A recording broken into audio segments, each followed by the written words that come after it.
This is something I've seen happen way more times than I can count. A seller decides it's finally time to move. Maybe they've already bought another house, maybe they're relocating, maybe they're downsizing after 20 years in the same place, or maybe they're upsizing for whatever reason. Regardless of the reason, they sit down to talk about price, and naturally, emotions get involved. Because how could it not? When it comes time to sell their home, people remember everything that they've poured into their home over the years. The kitchen renovation they saved for, the weekends spent landscaping the backyard, the roof they replaced, the fact that they stayed on top of maintenance while other homes around them didn't. All of those things make people want to price their house higher than what the market's suggesting. And I get it, most of the time they're not being unreasonable. All of those scenarios I listed did add value, but value to you as the owner doesn't always translate to increasing the market value of your home. Sometimes you just genuinely feel like the house should command a strong number because of everything you may have put into it. So you price it high.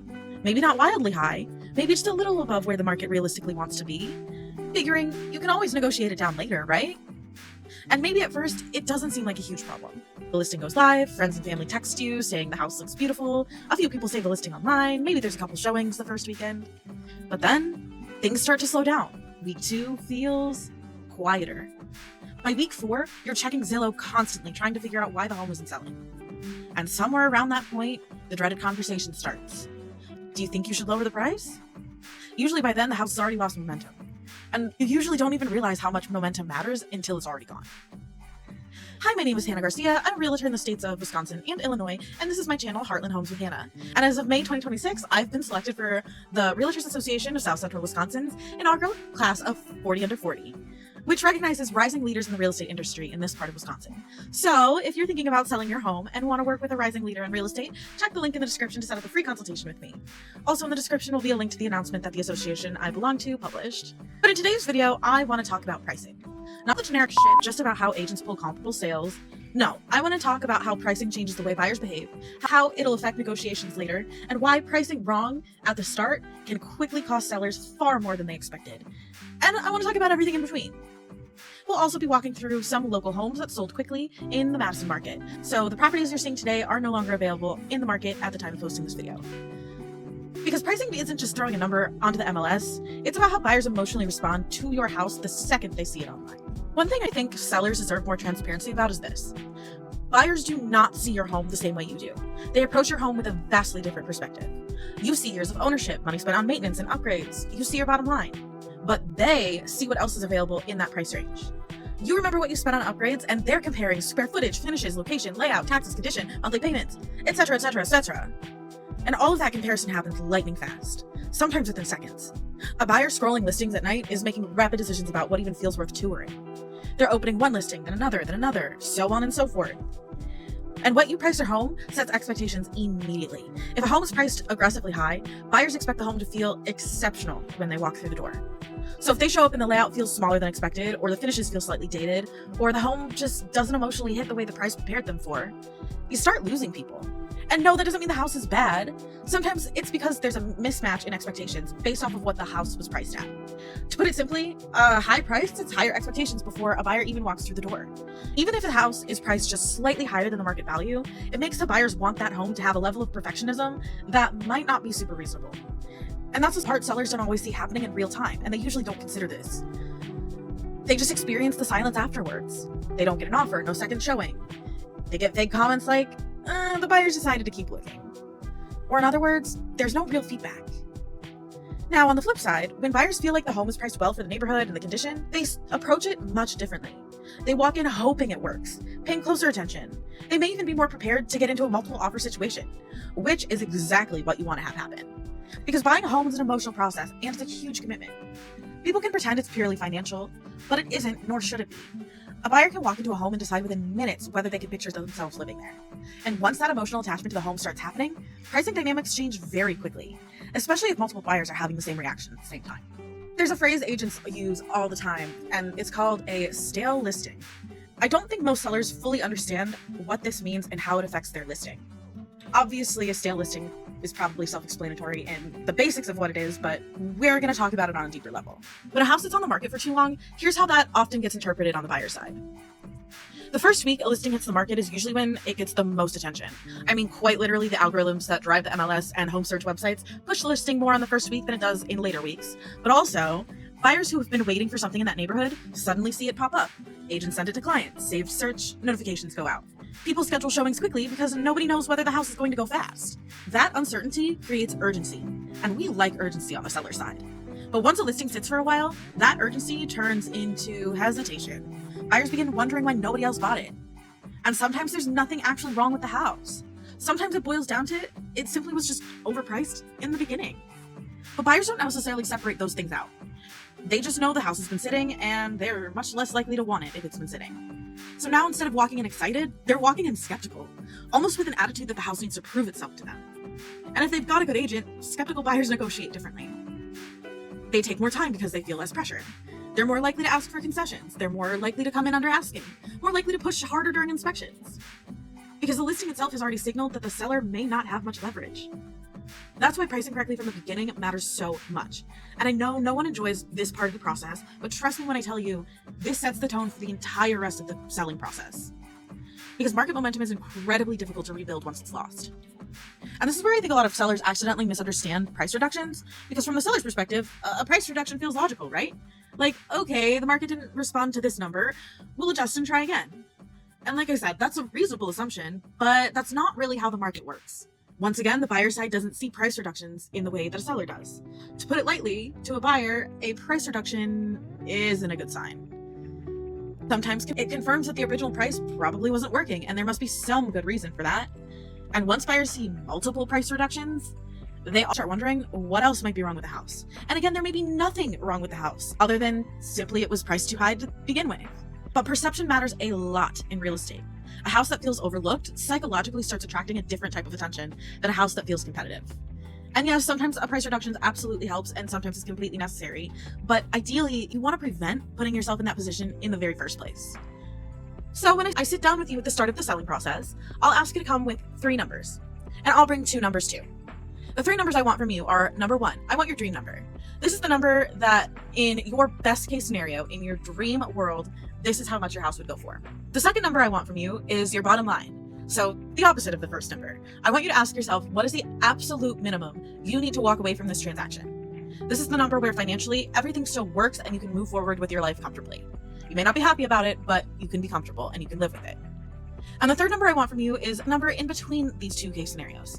So this is your most realistic scenario. The one that you feel good about the outcome, even if it's not the absolute highest best case scenario, it's still far better than your bottom line. Then I'll come to you with 2 numbers too. The first number I'll bring you is what I think your house could go for based on the current market value. This is derived from comparable sales, competition, condition, buyer demand, and current market conditions, also known as all the realtor stuff. So I'll bring you the current market value of your home based off the comps, and the second number I'm going to bring to you is somewhere about 5% below the market value. And you might be asking me, Hannah, why the hell would I want to price my house less than market value? But stay with me here. In certain markets, pricing slightly under market value can actually create a much stronger final outcome. Not always, of course. No advice is a one-size-fits-all solution, ever. That's important to remember and keep in mind.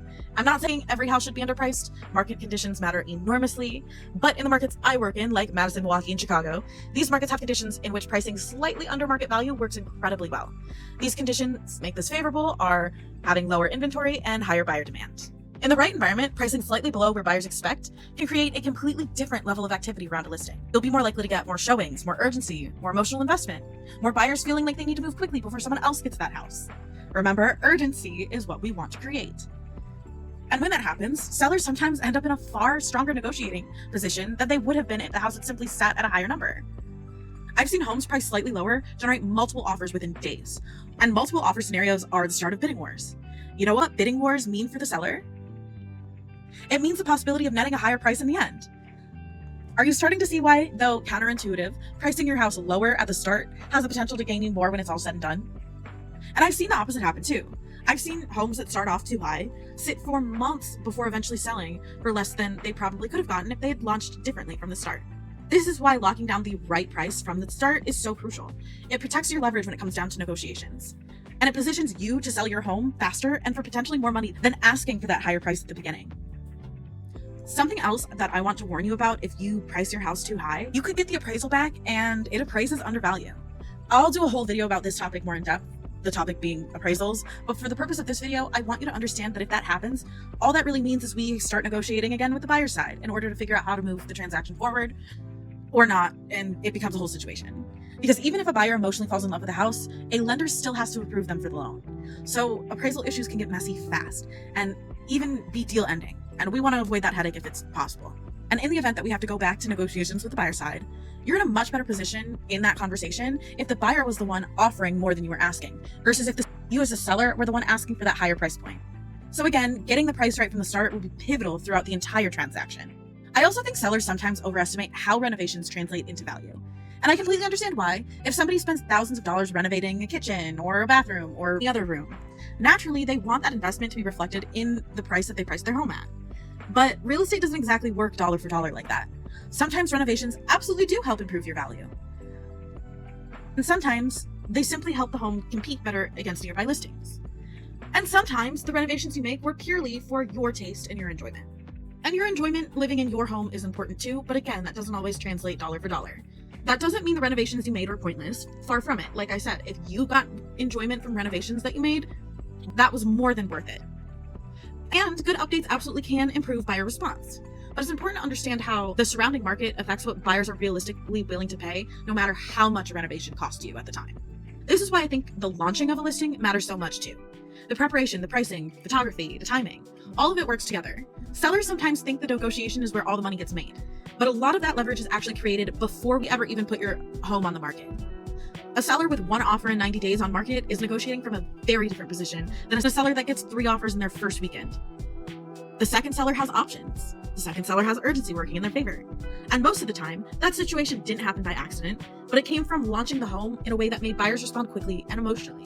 One thing I do think is worth mentioning while we're on the topic of how to launch your home in the best way possible is to introduce the idea of a preview of the listing or a coming soon type listing. Depending on local MLS rules and market conditions, sometimes homes can be advertised before they officially go active. And when that's done thoughtfully, it can help build anticipation before launch day. Buyers start watching, agents start talking to clients about it. People are becoming aware that something is coming before showings are even allowed to begin. And sometimes that extra attention up front helps create momentum once the listing officially hits the market. Again, not every strategy works in every market. This is why we always start with a free consultation, because real estate is hyper-local and I work in both southern Wisconsin and northern Illinois, so Madison, Milwaukee, Chicago, and the approach has to fit the actual conditions of the market that you're selling in, of course. So if there's one thing I really want you to take away from this conversation, it's that pricing decisions carry consequences far beyond the number itself. The price affects everything from who tours the home to how buyers emotionally react to the home too. Whether they feel urgency or cautiousness, whether the house gains momentum or slowly loses it. And unfortunately, by the time sellers realize the pricing strategy they initially used isn't working, they've already lost valuable time on the market.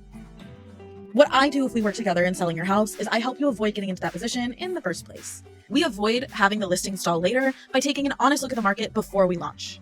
Because once a house goes live, buyers start forming opinions immediately. And those first impressions change everything. I have a whole video on how best to prepare your home before getting to market. So if you are a seller trying to sell your home soon, I suggest you watch the preparations video so that you're mentally prepared for all the things that need to be done before putting your home on the market. This video is part of a larger seller series where I walk you through every part of the process of selling your home. And this is the second video. So the first video I had was about preparations. This video is obviously about pricing your home in a way that makes sense. And the next video in this series is ways to improve the value of your home. After that, we'll talk about appraisals, and then we'll close out this mini series with what to do if your house is getting showings, but no offers. I'm sure there's going to be a lot more in this seller series as this channel goes on, but for now, that is what you can expect to see from me. So if you're thinking about selling your home and you want to walk through what pricing could look like for you, go to the first link in the description to schedule a free consultation with me. We'll look at the data, the competition, the condition of your home, and what makes sense for your goals in your market. And if this video was helpful, don't forget to like, subscribe, and turn your notifications on so you never miss an upload from me. Thank you for watching, and I'll see you in the next one.